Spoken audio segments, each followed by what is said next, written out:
My mom kicked me out of the house 9 years ago to please my stepdad, saying she didn't want to see a reminder of my dad in her house. Now that I'm about to have my daughter, she comes back and says it's my obligation to name my daughter after her as a tribute. My dad passed away way too soon. He was a truck driver, and one day he had an accident. It was really sad for me, especially since my relationship with my mom was already bad. At that time, she was cheating on my dad, and I knew about it. One of the reasons my dad worked so much was because he wanted to save enough money to buy a house for the two of us, so he could divorce her. Technically, the house we were living in was hers. She never really cared to hide her affair, and I often saw her bring her boyfriend home after my dad passed. That guy became my stepdad. At first, he tried to act like he was cool with me, and honestly, I talked to him normally because I didn't have much choice. I figured if I had to live with him, we could at least try to get along. But that didn't last long. Little by little, he started telling my mom that he didn't want to raise a kid that wasn't his, and so on. I saw it all because they'd argue about it right in front of me. Even though my relationship with my mom wasn't great, I never thought she'd actually kick me out of. Well, I was wrong. One day we had an argument because she had taken the money I was saving and gave it to my stepdad. I called her out on it, and that's when she told me I was useless, that she didn't want me in the house anymore, and that I was just a bad reminder of my dad. She said she didn't even understand why I was still there. I thought she was just saying that because she was mad, but no. The next day, my clothes were thrown out of the house, and when I tried to go inside, my stepdad blocked the door and told me I didn't live there anymore. I called a friend, desperate, and he let me stay at his place for a while. After that, I moved to my grandma's house. At first, she wasn't exactly thrilled about having to raise me either, but it was definitely better than living with my mom and stepdad.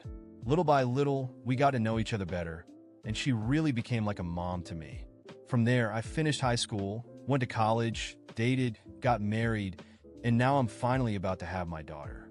I told my grandma the news, since we talk almost every day, even though I live far away now. Apparently, she told my mom because the next day my mom called me to talk about it. Mind you, we hadn't spoken in 9 years, so it was definitely weird. She didn't ask anything about me and just jumped straight into talking about my daughter.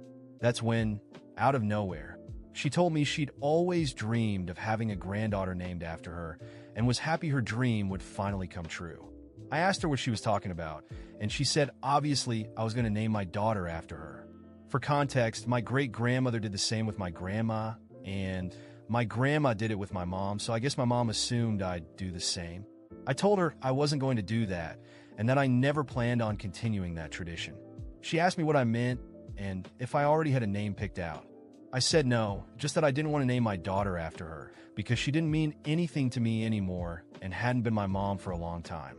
She said that was ridiculous, that everyone had respected the tradition, and it was my obligation to do the same since I wanted to be difficult. She said she was coming to my house to settle things and demand her rights. Then she hung up. My grandma called me right after all, worked up, saying my mom was serious and had stopped by her place, saying she was coming to my house. So as I'm writing this, she's on her way. Honestly, I want her to come. I'm ready to say everything I never got to say all these years, so I'm waiting for her eagerly. When I hung up the phone, I stared at the ceiling, feeling a mix of adrenaline and anger coursing through my veins. My mom was really on her way. After 9 years of silence, she thought she could just show up, make demands, and act like she still had any power over me. The nerve of her was unbelievable, but at the same time, the chance to finally say everything I had held back for so long gave me a bitter sense of anticipation. My wife walked into the room, noticing the tension on my face. "Is she really coming?" she asked, already knowing the answer. I nodded, trying to keep my anger in check.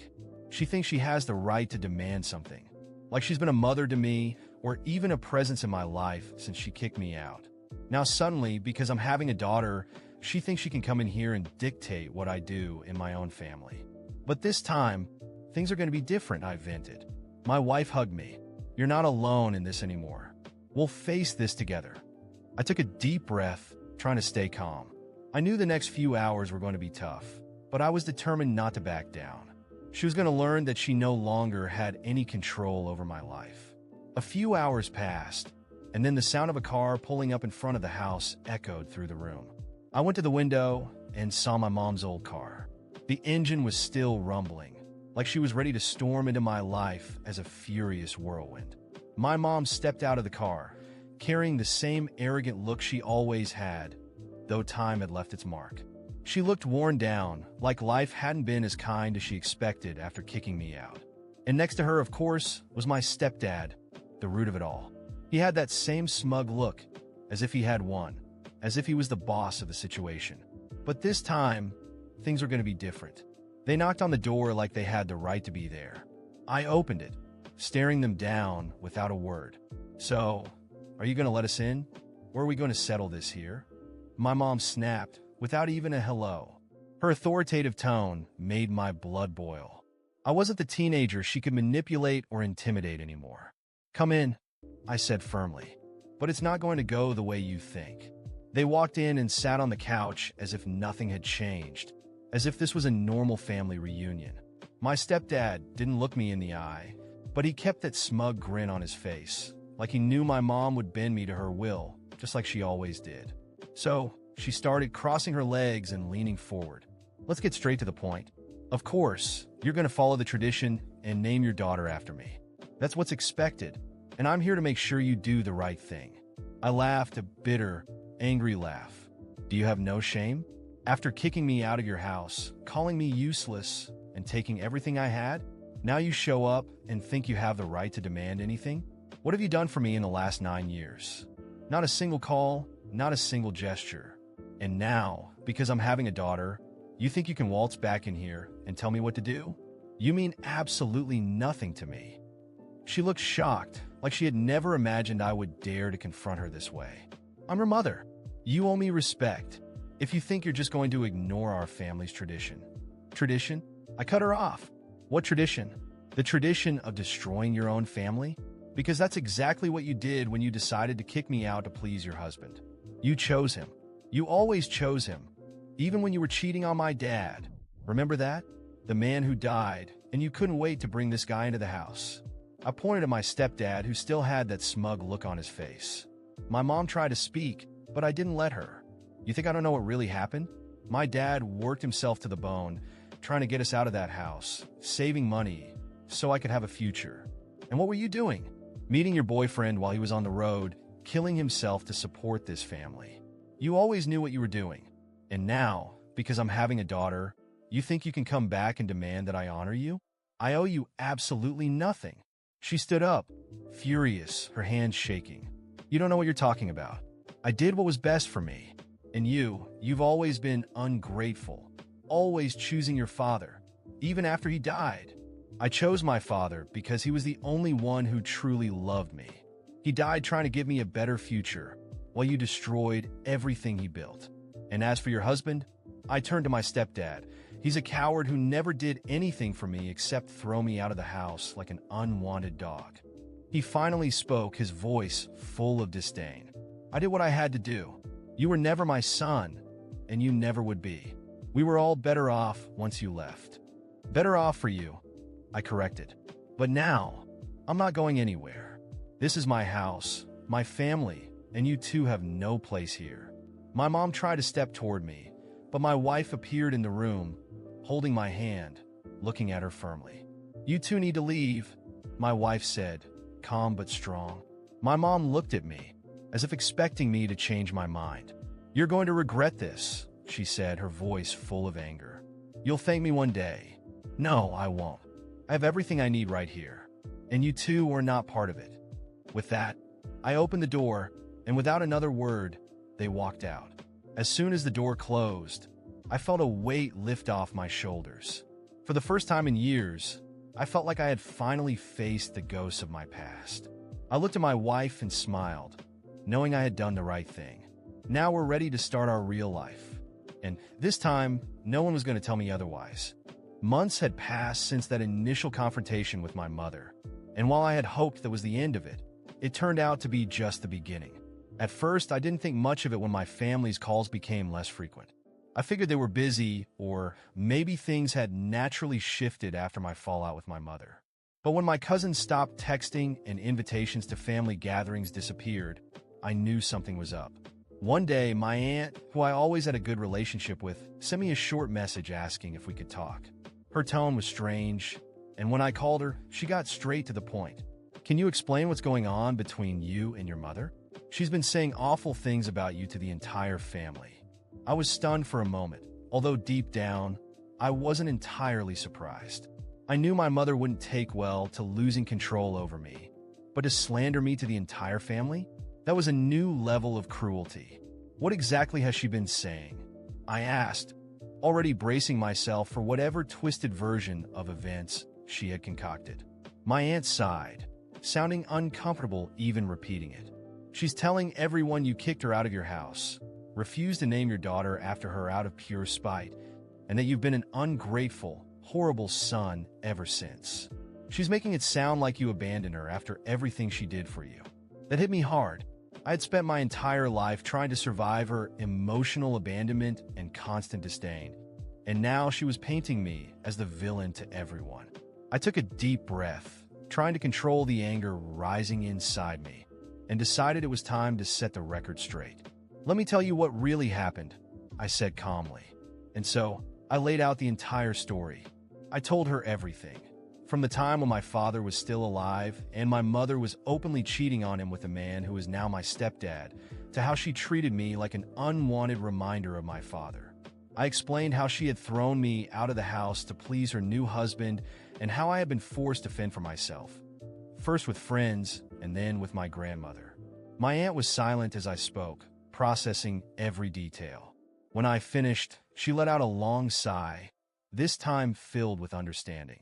I had no idea. Your mother never told this side of the story. I can't believe she kept all this hidden." "Of course she didn't," I replied. "She's always known how to twist things to make herself the victim. But I'm done letting her control the narrative." From that conversation, the truth began to spread within the family. One by one, relatives reached out to me, wanting to hear my side of things. Each time, I explained everything, holding nothing back. And the more people learned, the more they began to see through my mother's lies. Slowly but surely, she lost the grip she had over our family's perception of her. The turning point came when my grandmother, the most respected figure in the family, decided to step in. She called me and asked me to visit. When I arrived at her house, she looked serious, deep in thought. We sat down in the living room, and she began. "I want to hear what's really going on because your mother has told me terrible things, but I know there's more to this story." I told her everything, just as I had with the others, but this time in even more detail. I spoke about how my father had sacrificed his health and his life to support us, while my mother betrayed him behind his back. I described how I had been kicked out of the house and left to fend for myself, and how, after years of silence, she had reappeared only to demand something as if I still owed her anything. My grandmother sat in silence, her eyes filled with a mix of sadness and understanding. When I finished, she took a few moments before speaking. "I knew something was wrong," she finally said. "Your mother never wanted to talk about what really happened. Now everything makes sense." After that conversation, my grandmother, the most respected person in our family, took a firm stand. She confronted my mother directly, demanding answers about everything she had done. For the first time, my mother had no escape. Her carefully crafted lies had crumbled, and the support she had once enjoyed from the family began to disappear. There were no more excuses left. From that point on, my mother stopped attending family gatherings. The woman who had always been the center of attention was now isolated. As for me, I finally found peace. Over time, my wife and I were able to focus on our life together, raising our daughter with love and respect, the very things I had never truly experienced from my own mother. Every now and then, I reflect on everything that happened. Sometimes, I catch myself thinking about the concept of what a mother is supposed to be. We grow up believing that mothers are sacred figures who love us unconditionally and will do anything to protect us. But sometimes reality is far different. Being a mother isn't just about giving birth. It's about being there, supporting, loving, and making sacrifices for your child. My biological mother failed in every one of those aspects. Today, I'm at peace. My mother hasn't spoken to me since, and honestly, I don't miss her. I have a family who truly loves me, who supports me, and who stands by me through everything. My grandmother has remained a strong, loving presence in our lives, and over time, the void my mother left has been filled by the genuine love of those who truly care. If I've learned anything from all of this, it's that family is more than just blood. Family is about who stands by your side, who respects you, and who supports you no matter what. And now, I'm finally living that truth.